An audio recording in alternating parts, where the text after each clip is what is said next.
محمد الرسول اللہ صلی اللہ تعالی علیہ وآلہ وسلم۔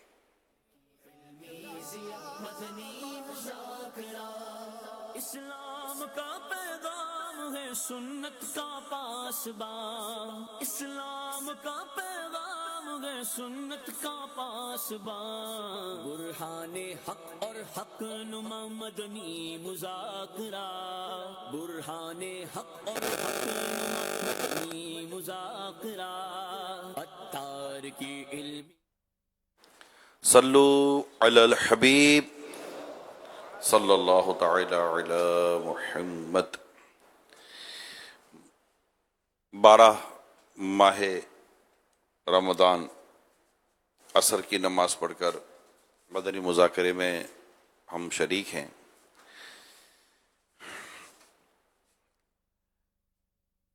ایک ٹیچر نے اپنے اسٹوڈنٹ کو، چھوٹی عمر کا بچہ تھا،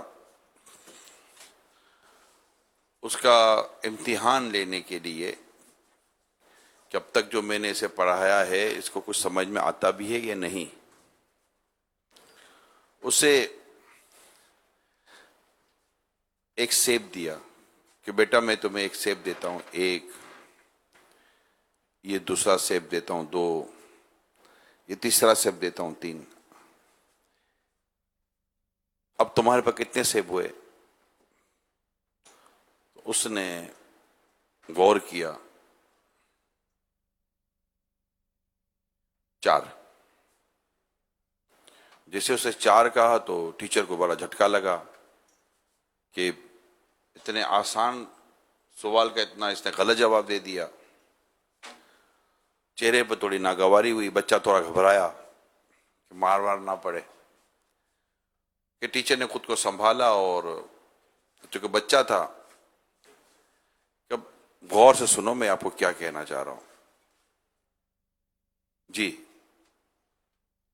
میں آپ کو ایک سیب دیتا ہوں، لے 1، یہ لیں دوسرا 2، یہ تیسرا 3، یہ کہہ کر دیا، اب بتاؤ آپ کے پاس کتنے سیب ہیں؟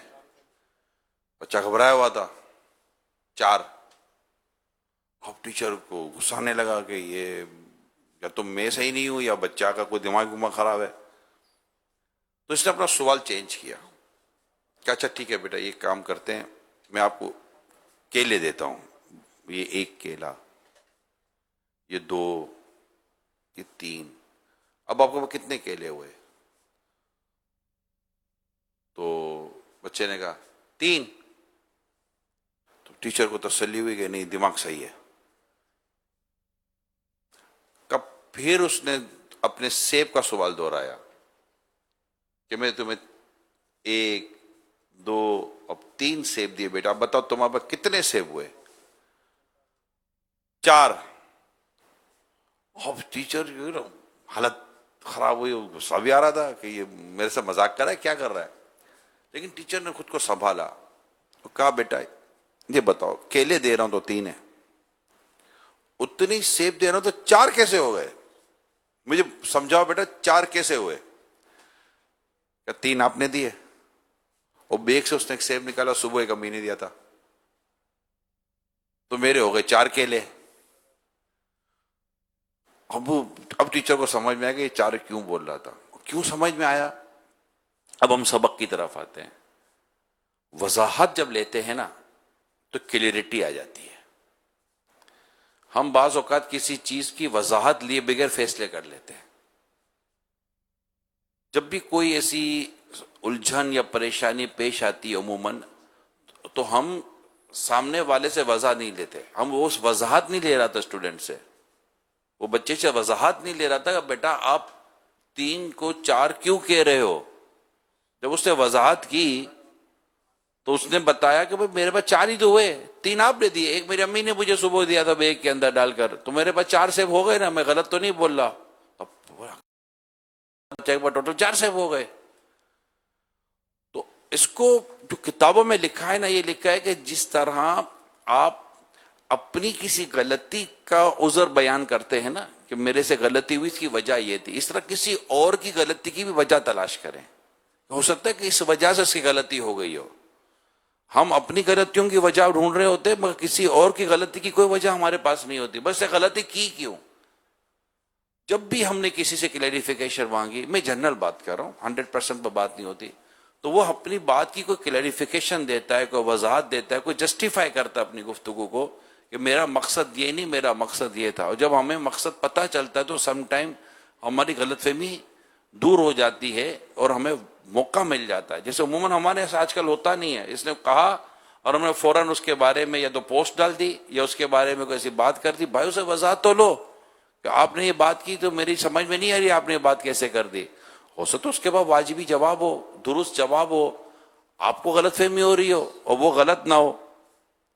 جھگڑے نپٹانے کے دو بڑے پیارے اصول ہیں، یا تو غلطی مان لیں یا غلط فہمی دور کر دیں. اس میں اتنے فائدے نظر آئے، مگر یہ ہوگا کب؟ جب آپ بات کریں گے، جب آپ اپنے دل میں لے کر بیٹھ جائیں گے. یا ایک کا دفعہ بات ہوئی اور آپ نے اس کا نتیجہ نکال لیا، تو بعض اوقات ایک آدھ بار نتیجے سے مسئلہ حل نہیں ہوتا. چند مرتبہ پوچھنے سے، چند مرتبہ بات کریں، جبکہ آپ کو پتا ہے کہ میں نے دل میں اپنے کسی مسلمان کا کینہ نہیں رکھنا، بغض نہیں رکھنا، بدگمانی نہیں رکھنی، میں نے اس کے ساتھ کلیئر رہنا ہے. یعنی اپنے سینے کو میں نے مسلمانوں کے کینے سے اور ان کے بارے میں غلط فہمی پالنے سے اپنے سینے کو میں نے پاک رکھنا ہے. تو کلیئرٹی کر لیں. جب میاں بیوی کی آپس میں گفتگو ہو جاتی ہے نا کہ بھئی یہ کیا ہوا، تو کلیئرٹی ہو جاتی ہے. ایک عورت کو کسی کا فون آیا تو رونگ نمبر تھا، تو جب رونگ نمبر تھا تو عورت نے لائن کاٹ دی کہ یہ بھائی جان آپ کا نمبر صحیح نہیں ہے، رونگ نمبر. لیکن سامنے کیونکہ لڑکی کی آواز تھی تو لڑکے کو شیطان نے بہکایا، اسے پھر کال کی، کہا بھائی جان میں نے کہا نا یہ رونگ نمبر ہے. کہا نہیں مجھے اب آپ سے بات کرنی ہے. تو کہا آپ بدتمیزی نہ کریں، آپ کال نہ کریں پلیز. تو کال کاٹ دی. لڑکے نے پھر کال کی، اب لڑکی فون نہ اٹھائے، بار بار کال کی. اس نے کال کر کے کہ میں شادی شدہ ہوں، اب مجھے پلیز کال نہ کریں اور آپ یہ نہ کریں. اس کو سمجھا دیا عورت نے. اب اس کا کال عورت اٹھائی نہیں. اب الٹے سیدھے میسج کرے. اب الٹے سیدھے میسج آپ سمجھے کیسے کیسے میسج کرے وہ، اب رہ نہیں سکتا ہوں نہ یہ نیا بات کرو وغیرہ وغیرہ. اب ایک دن یہ عورت اپنے کسی کام میں مصروف تھی کہ میسج آیا اس لڑکے کا. اب وہ فون اس کی ساس کے پاس پڑا ہوا تھا. ساس نے میسج پڑھا اور وہ میسج بڑا عجیب و غریب تھا. اس کی گھوم گئی ساس کی کہ یہ میری بہو کیا گل کھلا رہی ہے میرے گھر کے اندر. اب اس نے بہو سے کلیریفائی نہیں، مطلب بہو سے وضاحت نہیں کہ بیٹا یہ کون ہے، کیا ہے، میسج کیسے آ رہے ہیں، کیوں، اور کوئی بات نہیں پوچھی، لے کر بیٹھ گئی. شام کو جیسے اس کا بیٹا گھر آیا، ساس نے اپنا منہ ایسا پھلا کر رکھا تھا. وہاں خیریت؟ ہم تو لٹ گئے بیٹا، برباد ہو گئے، تباہ ہو گئے. وہاں کیا ہو گیا؟ صبح تو صحیح تھا، شام تک سب تباہ کیسے ہو گیا؟ دیکھ تیری بیوی کیا گل کھلا رہی ہے. اب جب اس نے میسج پڑھا تو پہلے ہی اس کے دماغ میں ڈال تو دیا تھا. اب جیسے اس نے میسج پڑھا تو اس کا تو دماغ خراب ہو گیا شوہر کا. وہ تو جا کر یہ کیا بے بدتمیزی اور بے شرمی اور بے غیرتی اور دے مار دے مار. اب مارا ماری ہوئی، بات پڑوسیوں تک پہنچی. شوہر بہت ہوا، پڑوسیوں نے لڑکی کے بھائی کو فون کر دیا کہ بھائی آؤ تمہاری بہن کو بچاؤ ورنہ مار مار کر تمہاری بہن کو مار دیں گے. بھائی پہنچے. بھائی نے کہا بھائی کیوں مار رہے ہو میری بہن کو، کیا کیا اس نے؟ بولا یہ دیکھو یہ کیا کیا ہے. اب بھائیوں نے جب موبائل دیکھا، میسج دیکھے تو بھائیوں کی گھوم گئی. بولا بے شرم بے حیا، ہماری ناک کاٹ دی کر کر کے. کہ بھائی نے جو جوش میں آ کر مارنا شروع کیا، بہن مر گئی. مار مار کر بہن کو مار دیا. اب کیس پولیس تک گیا، اور جب کیس پولیس پر گیا تو پھر پولیس نے تفتیش کی کہ بھائی وجہ کیا تھی. تو وجہ میسج. جب میسج نکالے اور انکوائری کی تو لڑکا نکلا. اس لڑکے کو برآمد کیا اور لڑکے کو میسج تیرے ہیں؟ کہاں میرے ہیں. تو کیوں میسج کر رہا تھا؟ تو اس نے ساری وجہ بتائی. بولا تو پتہ ہے عورت مر گئی. اس نے کہا مجھے نہیں اندازہ تھا کہ میری اس غلطی کا اس کو اتنا بڑا ہوگا. وہ تو عورت بات ہی نہیں کرنا چاہتی تھی، یہ تو بڑی شرم والی، حیا والی اور بڑی مطلب نیک عورت تھی. میں ہی بے شرم آدمی تھا جو اس کو تنگ کر رہا تھا، اور یہ تو مجھ سے بات بھی نہیں کر رہی تھی، یہ تو مجھے رپلائی بھی نہیں کر رہی تھی. اس نے تو مطلب مجھے جواب دینا ہی بند کر دیا تھا. تو میں اس کو تنگ کر رہا تھا اور میرے اس تنگ کرنے کی وجہ سے یہ سب ہو گیا. اب لڑکی عورت مر گئی، بھائی کو اپنی بہن کے قتل کے جرم میں جیل ہو گئی، شادی شدہ گھر اجڑ گیا، وجہ ایک غلط فہمی۔ اگر ایک ہی بار ساس بہو سے پوچھ لیتی کہ بیٹی یہ کیا ہے، پہلا تو یہ کہ اس لڑکے کی شرارت ہی نہیں، ایسے کئی ایسے نوجوان ہوتے ہیں اللہ پاک معاف کرے جو اس طرح کے شرارتی ذہن کے ہوتے ہیں، ان کو یہ نہیں اندازہ ہوتا کہ ہماری شرارت کسی کی زندگی اجاڑ سکتی ہے، لہذا ایسی کسی شرارت پہ بندے کو پڑنا نہیں چاہیے۔ شیطان تو ہم سے اس طرح کے کام لینے پر تو مطلب شیطان تو اس طرح کے کام لے گا، ہمیں لا حول شریف پڑھ کر اللہ سے ڈر کر کبھی بھی اس طرح کے کام کرنے نہیں چاہیے۔ اور اگر اب یہ ایک پہلو تھا، دوسرا پہلو کلیریفیکیشن نہیں دی، غلط فہمی کہ یہ میسج آیا تو غلط فہمی ہے۔ تو اگر پوچھ لیا جاتا اس عورت سے کہ بیٹی یہ کیا ہے، تو کہہ دیتی امی یہ اس طرح اور یہ مجھے تنگ کر رہا ہے، تو پھر کچھ اور ہی معاملہ ہوتا۔ تو شوہر نے بھی ماں کی بات سن کر کوئی وضاحت نہیں لی کہ امی کہہ رہی ہے خیریت تو ہے، کیا ہو گیا، نہیں کوئی وضاحت نہیں لی، اس نے بھی مار پیٹ شروع کر دی۔ بھائی آئے تو انہوں نے بھی وضاحت نہیں لی، انہوں نے بھی مار پیٹ شروع کر دی۔ یہ بعض اوقات کوئی ایک آدھ غلط فہمی کسی کے بارے میں پیدا ہوتی ہے نا، لوگ سمجھتے سب ایسا ہی ہو رہا ہے۔ ہم سب کو ہوش کے ناخن لینے چاہیے، اپنی عقل کے دروازے کھڑکیاں کھلی رکھیں، اور جب کوئی ایسی بات آئے تو سمجھ جانا چاہیے کہ بھائی کیا ہو گیا۔ جیسے وہ تھا نا کہ کسی نے کسی کو کہا، یعنی بادشاہ ایک ہے واقعہ کہ بھائی تم نے مجھے پتا چلا تم میرے بارے میں ایسی بات کر رہے ہو، تو انہوں نے کہا میں نے تو آپ کے بارے میں ایسی بات نہیں کی، تو کہا مجھے جس نے بتایا نا وہ سچا نہیں، وہ سچا آدمی ہے۔ کیا کہا؟ مجھے جس نے بتایا ہے وہ سچا آدمی ہے۔ تو کہا کہ حضور چگل خور تو سچا نہیں ہوتا۔ کتنی خوبصورت بات کی، چگل خور تو سچا نہیں ہوتا، تو انہوں نے جو آپ کو بتایا آپ نے کیسا سچ مان لیا؟ تو سچ کچھ اور ہوتا ہے بعض اوقات، اور افواہیں، غلط فہمیاں، مس کنسپشن جس کو کہتے ہیں، اس کا پورا ایک ورڈ بنتا ہے مس کنسپشن۔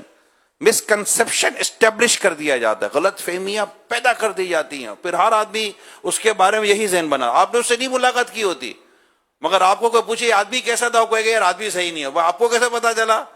آپ کو پتا چلنے کا ذریعہ سوشل میڈیا پوسٹ، آپ سمجھ گئے کہ یہ آدمی خراب ہے، آپ کو کوئی واسطہ نہیں دوست سے۔ اللہ پاک ہم سب کو اپنا حقیقی خوف عطا فرمائے۔ حدیث پاک میں مسلمان کی عزت میں دست اندازی کرنا بدترین سود ہے۔ اللہ پاک ہمیں مسلمانوں کی عزت کی حفاظت کی توفیق عطا کرے۔ صلو علی الحبیب صلی اللہ تعالی علی محمد۔ الحمدللہ رب العالمین، والصلاة والسلام علی خاتم النبیین، اما بعد فاعوذ باللہ من الشیطان الرجیم، بسم اللہ الرحمن الرحیم، الصلاة والسلام علیک یا رسول اللہ وعلی آلک وصحابک یا حبیب اللہ۔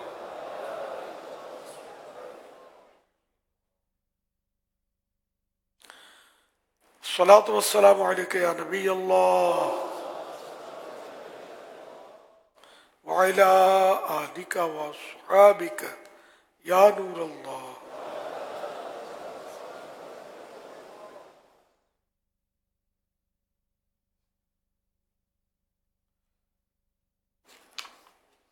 نویت سنت الاعتکاف، جب کبھی داخل مسجد ہونے کی سعادت پائیں اعتکاف کی نیت ضرور فرمائیں۔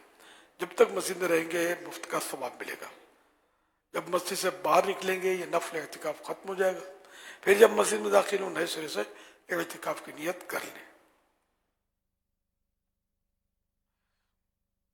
یاد رکھیے مسجد میں کھانا پینا، سونا، سحری، افطار، آب زمزم شریف پینا، دم کیا ہوا پانی پینا، نیاز کھانا وغیرہ اسی صورت میں جائز ہوتے ہیں جبکہ اعتکاف کی نیت کی ہو۔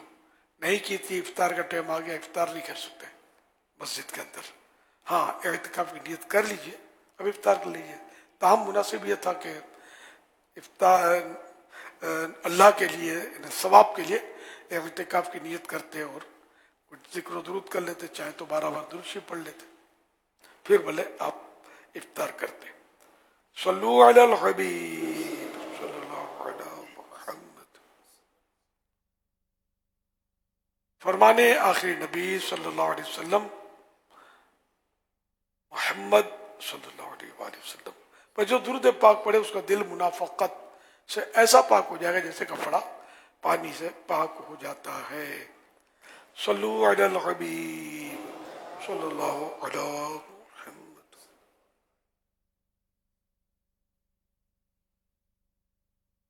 مدنی مذاکرے کا سلسلہ ہے عصر کی نماز کے بعد 12 رمضان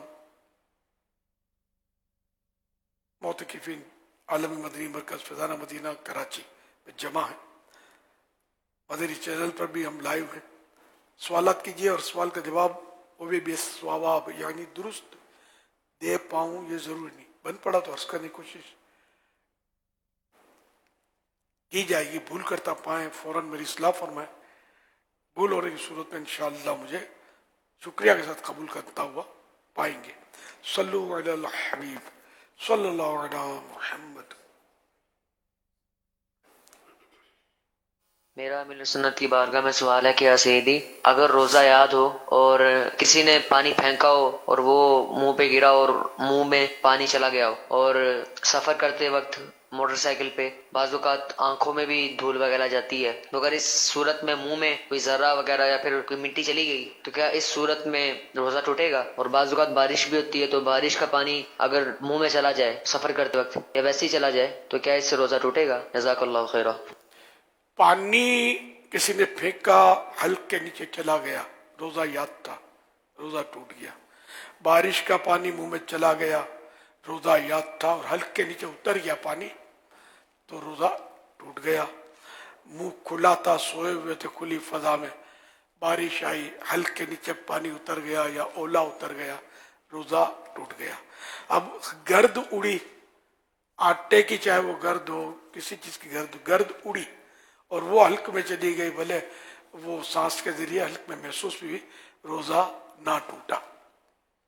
دھواں چلا گیا تو بھی روزہ نہ ٹوٹا. البتہ دھوئیں کو ارادتاً کھینچا یا وہی آٹا وغیرہ کھینچا وہ قصدن اور حلق کے نیچے چلا گیا تو روزہ ٹوٹ گیا، جبکہ روزہ یاد ہو.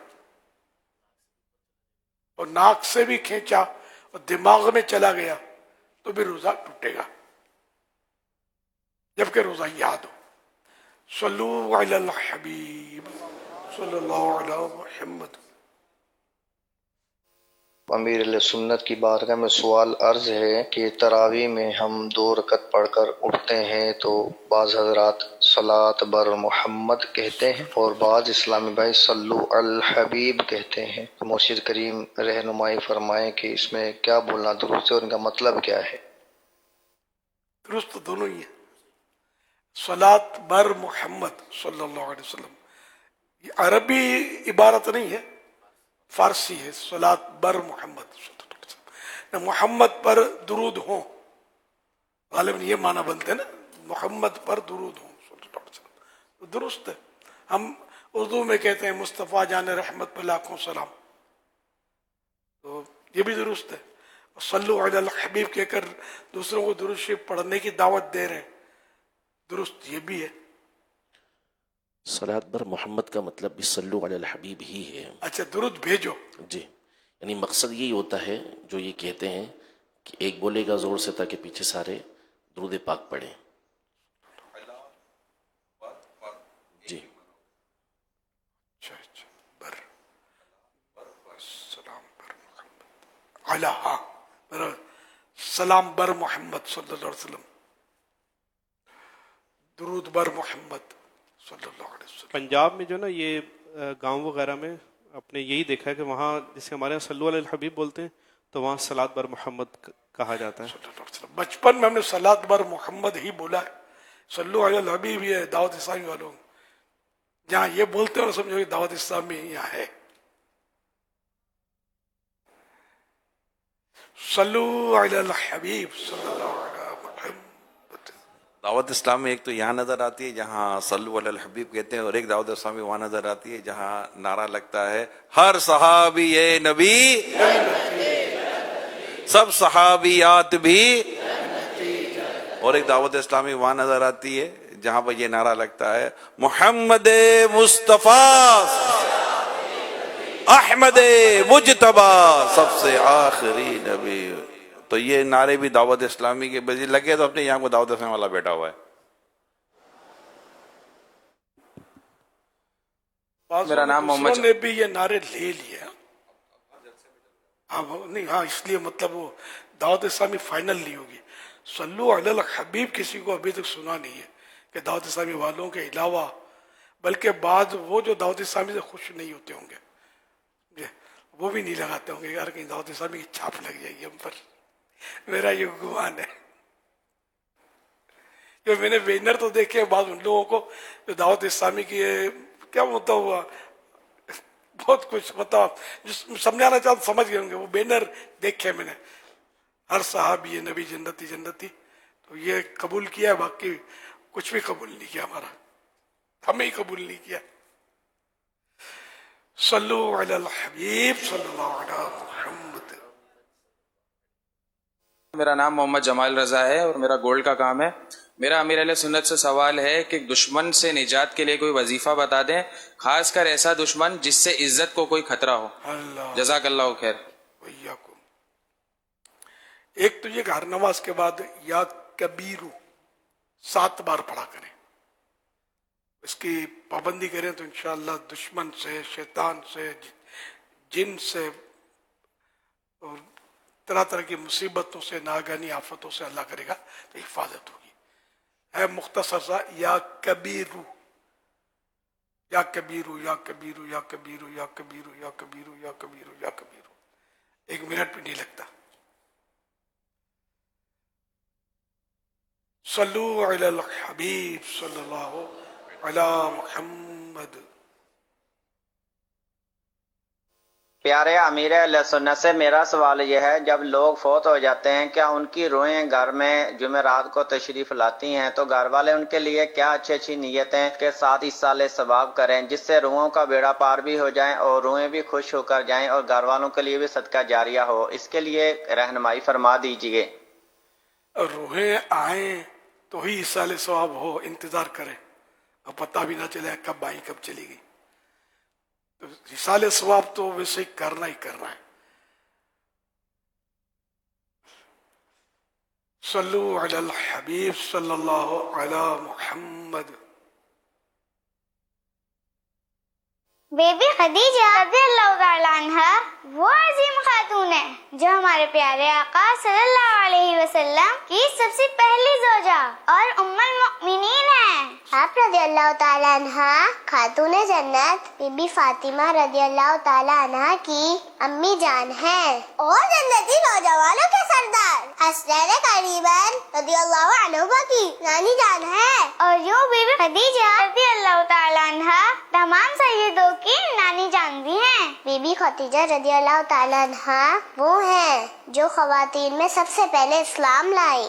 آپ رضی اللہ تعالیٰ عنہ کو ہمارے پیارے آقا صلی اللہ علیہ وآلہ وسلم نے جنتی ہونے کی خوشخبری بھی عطا فرمائی ہے، اور تو اور آپ ان خوش نصیب عورتوں میں سے ہیں جنہیں جنت کی سب سے افضل عورت کہا گیا ہے۔ اللہ پاک نے آپ کے لیے حضرت جبرائیل علیہ السلام کے ذریعے سلام بھی بھیجا ہے۔ آپ عالمہ بھی ہیں اور زاہدہ بھی ہیں، صدیقہ بھی ہے، سیدہ بھی ہے اور طاہرہ بھی ہے۔ پیارے امیر اہل سنت یہ ارشاد فرمائیے کہ دین اسلام میں بی بی خدیجہ رضی اللہ تعالی عنہ کا کیا مقام اور مرتبہ ہے؟ سبحان اللہ، آپ نے جو مقام و مرتبہ بیان کیا میں اس کی تصدیق کرتا ہوں۔ بہت پیاری پیاری باتیں آپ نے ام المؤمنین خدیجہ الکبریٰ رضی اللہ تعالی عنہ کے بارے میں کی، ماشاء اللہ، بارک اللہ۔ صلو علی الحبیب صلی اللہ تعالی علی محمد۔ سوشل میڈیا کے ذریعے کچھ سوالات ہمیں ملے ہیں۔